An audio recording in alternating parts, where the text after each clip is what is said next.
நீங்கள் சிம்பனி செல்வன்னு கொடுத்துருக்கிறீங்க. அது ஒன்றும் அவருக்கு ஒன்றும் பெருமை இல்லை. அவர் தனியாக ஒன்றும் சிம்பனி இசைக்க வேண்டியது இல்லை. அவருடைய ஒவ்வொரு பாடல்களினுடைய இசை கோர்ப்புமே மொத்தமாகவே சிம்பனி தான்.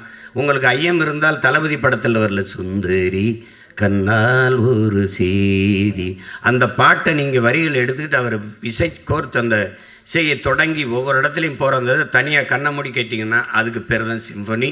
அதனால் அவர் செல்வன் இல்லை, நாங்கள் சொல்கிறோம் இசை ஞானியும் இல்லை, அவர் இசை இறைவன்னு தான் நாங்கள் சொல்கிறோம்.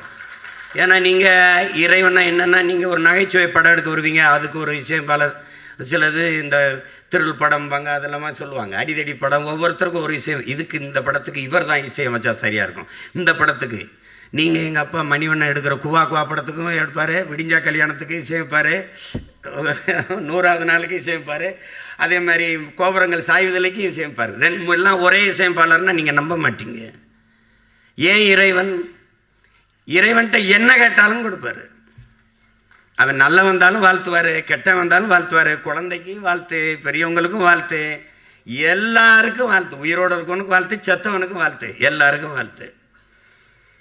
அது ஒரு அதனால தான் அது இசை இறைவன்.